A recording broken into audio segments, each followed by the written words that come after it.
నాడు పాదయాత్రలో మాట, నేడు జాబ్ క్యాలెండర్తో బాటా అని మంత్రి కొలుసు పార్థసారథి అన్నారు. ఈ మేరకు ఆయన మీడియాతో మాట్లాడుతూ ఆనాడు జగన్ యువతను మోసం చేశాడు అని మంత్రి ఎద్దేవా చేశారు. కూటమి ప్రభుత్వం వచ్చాక నిరుద్యోగులకు న్యాయం జరిగిందని తెలిపారు.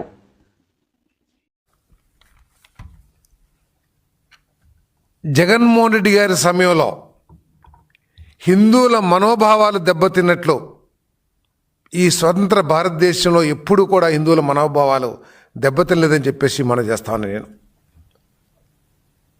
వైఎస్ఆర్ కాంగ్రెస్ పార్టీ అధినేత దేవాది దేవుడు ఏడుకొండల వాణి గుడిలోకి అంటే తిరుపతి తిరుమల దేవాలయంలోకి దాదాపు మెయిన్ ద్వారం వరకు కూడా చెప్పులతో ఇళ్లతో మొదలుపెట్టి ఆఖరికి కల్తీ నెయ్యితో లడ్లు చేసే వరకు కూడా ఈ రాష్ట్రమే కాదు ప్రపంచంలోని హిందూ ధర్మాన్ని ఆచరించే ప్రతి ఒక్కడి మనోభావాల్ని దెబ్బతీసిన పార్టీ అని చెప్పేసి నేను మనం చేస్తాను.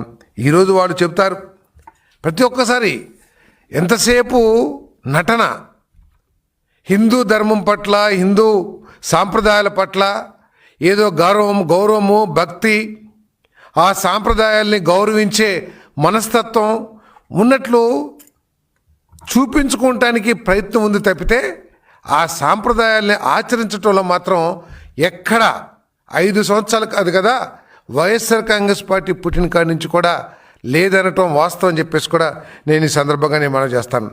ఒక మతం ముసుగులో మరో మతాన్ని మోసం చేయటం వైఎస్ఆర్ కాంగ్రెస్ పార్టీ జగన్మోహన్ రెడ్డి గారికి అలవాటు అని చెప్పేసి నేను ఈ సందర్భంగా మనం చేస్తాను.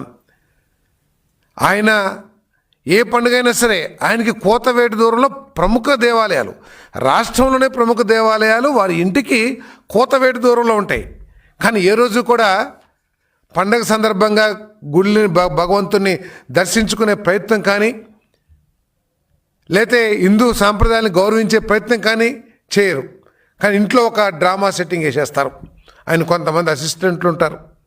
వారు డ్రామా సెట్టింగ్, సంక్రాంతి పండగకి సంక్రాంతి సెట్టింగ్, ఉగాది పండగకి ఉగాది సెట్టింగ్, అది ఇంకేదైనా పండుగ ఉంటే ఆ పండగల సెట్టింగ్లే తప్పితే వేరేది ఉండదని చెప్పేసి మనం చేస్తాను. వారు నటిస్తున్నారని చెప్పేసి నేను ఎందుకు అంటున్నానంటే నిజంగా వారికి హిందూ సాంప్రదాయాల పట్ల హిందువుల పట్ల గౌరవము లేదా భక్తిభావం ఉంటే గనక ప్రతి మతానికి కూడా వారు క్రిస్టియన్ కానివ్వండి, ముస్లిం కానివ్వండి, హిందువులు కానివ్వండి, వారి వారి పూజా విధానాలకి కొన్ని విధానాలు ఉన్నాయి. అనాదిగా కొన్ని వేల సంవత్సరాల నుంచి కూడా పూజా విధానాలు ఉన్నాయి. సరే ఆనాటి పూజా విధానాలు కాకపోయినా ప్రస్తుతం ఏదైతే పూజా విధానాలు క్రతువులు ఏవైతే ఉన్నాయో వాటిని ఆచరించాల్సిన బాధ్యత ఉంది ఒక అధినేతగా కానీ లేకపోతే ఒక ప్రముఖ వ్యక్తిగా చేసేటప్పుడు పబ్లిక్లో చేయాలనుకున్నప్పుడు. కానీ ఆ పూజా విధానాలను కూడా మరి గౌరవించే అలవాటు లేని జగన్మోహన్ రెడ్డి గారు ఆఖరికి ప్రదక్షిణ చేసే చోట కూడా ఏదో మొక్కుబడి అంటే నటన, నాకేదో హిందూ ధర్మం అంటే చాలా అభిమానం ఉంది, హిందూ సాంప్రదాయాలు నేను గౌరవిస్తున్నాను అని ప్రజలకి తన పార్టీ తన సాక్షి పత్రిక ద్వారా లేకపోతే సాక్షి టీవీ ద్వారా చూపించుకోవడానికి ప్రయత్నమే. కానీ ఆఖరికి ఆ పూజారులు ఏదైతే చెబుతారో వాటిని ఆచరించడానికి కూడా ఇష్టపడరని చెప్పేసి వారి బాడీ లాంగ్వేజ్ కానీ వారు చేసిన విధానం కానీ అర్థమవుతుందని చెప్పేసి మనం చేస్తాం. నేను ఆఖరికి ప్రదక్షిణలు కూడా మనం హిందూ సాంప్రదాయం ప్రకారం 3 ప్రదక్షిణలో లేకపోతే 9 ప్రదక్షిణలు చేస్తారు. సో ఆ ప్రదక్షిణలు కూడా చేయటానికి ఇష్టపడిన వ్యక్తి ఏదో మొక్కుబడిగా చేస్తానికి ప్రయత్నం చేసే వ్యక్తి అని చెప్పేసి మనం చేస్తాను.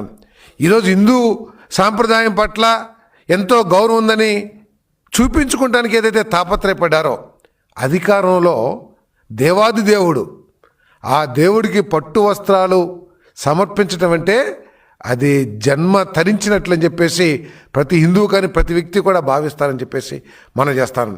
ఒక్కసారైనా సరే సతీ సమేతంగా వెళ్ళి స్వామివారికి పట్టు వస్త్రాలు సమర్పించారా? నిజంగా మీకు హిందూ సాంప్రదాయాల మీద ఉంటే మీరు సమర్పించేవాళ్ళు సతీ సమేతంగా వెళ్ళి. ఆఖరికి మీరు అబ్దుల్ కలాం గారు లాంటి వారు పెద్ద వాళ్ళు కూడా చాలామంది ఇతర మతస్థులు కూడా వెళ్తారు, తప్పులేదు దాంట్లో. కానీ హిందూ ధర్మం పట్ల నమ్మకం ఉందని ఒక డిక్లరేషన్ సబ్మిట్ చేసి వారు వెళ్తారు. ఏ ఒక్కరోజైనా సరే అధికారంలో ఉన్నప్పుడు కానీ అధికారంలో లేనప్పుడు కానీ మీరు డిక్లరేషన్ సబ్మిట్ చేశారా అని చెప్పేసి నేను ప్రశ్నిస్తా ఉన్నాను, నిజంగా మీకు కనుక ఉన్నట్లయితే. కానీ ఈ ఆఖరికి లడ్ల విషయంలో కూడా ఎంత రాద్ధాంతం చేశారో ఈ ప్రజలు మర్చిపోలేదు. ఆ చేసిన పాపాల నుంచి ప్రజల దృష్టి మరల్చడానికి ఇటువంటి డ్రామాలు వేయటం కరెక్ట్ కాదని చెప్పేసి కూడా నేను మనవి చేస్తా ఉన్నా నేను. మరి అంతేకాకుండా ఈ వారం రోజుల్లో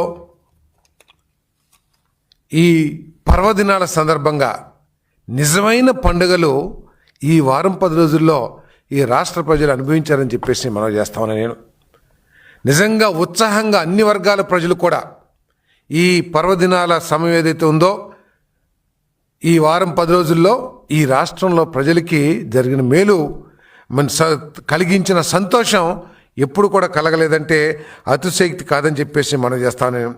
ఈరోజు మరి జాబ్ క్యాలెండర్ ఏదో విమర్శిస్తున్నారు వైసీపీ లేకపోతే కాంగ్రెస్ పార్టీ వాళ్ళు జాబ్ క్యాలెండర్ ఇవ్వలేదని చెప్పేసి. నేను ఒకటే ప్రశ్నించదలుచుకున్నాను వైఎస్ఆర్ కాంగ్రెస్ పార్టీ వాళ్ళని. సరే ఇది పక్కన పెడదాం, జాబ్ క్యాలెండరు జాబ్ విషయాలు. మీరు అధికారంలో ఉన్న 5 సంవత్సరాల్లో మీరు ఏదైతే అమ్మఒడి లేకపోతే విద్యా దీవెన విద్యా వసతి అని చెప్పుకుంటున్నారో ఏదో విద్యార్థులకి చేసేసినట్లు వాటిని తీసుకున్న విద్యార్థుల భవిష్యత్తు కోసం ఏ ఒక్క రోజున ఆలోచన చేశారా? అసలు ఎన్ని లక్షల మంది కాలేజీల నుంచి ప్రతి సంవత్సరం బయటకు వస్తారు? ఆ లక్షల మందిలో ఎన్ని లక్షల మందికి ఉద్యోగ అవకాశాలు కల్పించడానికి వైఎస్ఆర్ కాంగ్రెస్ పార్టీ కానీ జగన్మోహన్ రెడ్డి గారు కానీ ప్రయత్నం చేశారేమో ఒక్కసారి విమర్శించే ముందు స్పష్టం చేయాలని చెప్పేసి నేను ఛాలెంజ్ చేస్తా ఉన్నా నేను. కొన్ని లక్షల మంది ప్రతి సంవత్సరం ఇంజనీర్లు కానీ గ్రాడ్యుయేట్లు కానీ అయిపోతూ ఉంటే మీరు ఎన్ని లక్షల ఉద్యోగాల్ని మీరు ఏర్పాటు చేశారు? ఈ నిరుద్యోగుల కోసం ఎన్ని పెట్టుబడులు తీసుకొచ్చారో ఒకసారి సమాధానం చెప్పాలని చెప్పేసి కూడా నేను మనవి చేస్తా ఉన్నాను నేను. మరి ఈరోజు ఈ 20 నెలల కాలంలోనే దాదాపు కాదు 6,28,347 ఉద్యోగాలను కల్పించిన ఘనత బహుశా నాకు తెలిసి తప్పై ఉండొచ్చు, దేశంలో ఏ రాష్ట్రంలో కూడా చేయబడలేదు అంటే అతిశయోక్తి కాదని చెప్పేసి మనం చేస్తామని నేను. దాదాపు 30,607 ప్రభుత్వ ఉద్యోగాలు ఇచ్చాం. అదేవిధంగా ఎంఎస్ఎంఈల ద్వారా చిన్న పరిశ్రమలు అభివృద్ధి చేయడం ద్వారా దాదాపు 2.5 లక్షల మందికి ఇచ్చాం. జాబ్ ఫెయిర్ స్కిల్ డెవలప్మెంట్ ద్వారా మరి జాబ్ మేళాలో ఎన్ని ఏర్పాటు చేసి 1,46,627 ఉద్యోగాలు ఇచ్చాం. సో వివిధ రంగాల్లో పర్యాటక రంగం కానివ్వండి, ఐటీ కానివ్వండి, ఇవన్నీ కూడా ఇవ్వటం జరిగిందని చెప్పేసి మనం చేస్తామని 2.3 లక్షల ఉద్యోగాలను భర్తీ చేయడానికి జాబ్ క్యాలెండర్ ఇస్తానని చెప్పిన జగన్మోహన్ రెడ్డి గారు ఏం చేశారని చెప్పేసి ఒకసారి నేను ప్రశ్నిస్తా ఉన్నాను నేను. అంతేకాకుండా వైసీపీ హయాంలో కేంద్ర ప్రభుత్వం విడుదల చేసిన పీరియాడిక్ లేబర్ ఫోర్స్ సర్వే నివేదిక ప్రకారం గ్రాడ్యుయేట్స్లో 24% మంది నిరుద్యోగులుగా ఉండి దేశంలోనే నెంబర్ 1గా ఉన్న రాష్ట్రం ఆంధ్రప్రదేశ్ వైఎస్ఆర్ కాంగ్రెస్ పార్టీ సమయంలో అని చెప్పేసి మనం చేస్తాం. అంతేకాకుండా మరి ఎన్సీఆర్బీ నివేదిక ప్రకారం రాష్ట్రంలో ఉపాధి లేక సూసైడ్ చేసుకున్న యువత 4,001 మంది అని చెప్పేసి కూడా ఈ సందర్భంగా ఇవన్నీ కూడా కేంద్ర ప్రభుత్వం ఇచ్చిన లెక్క.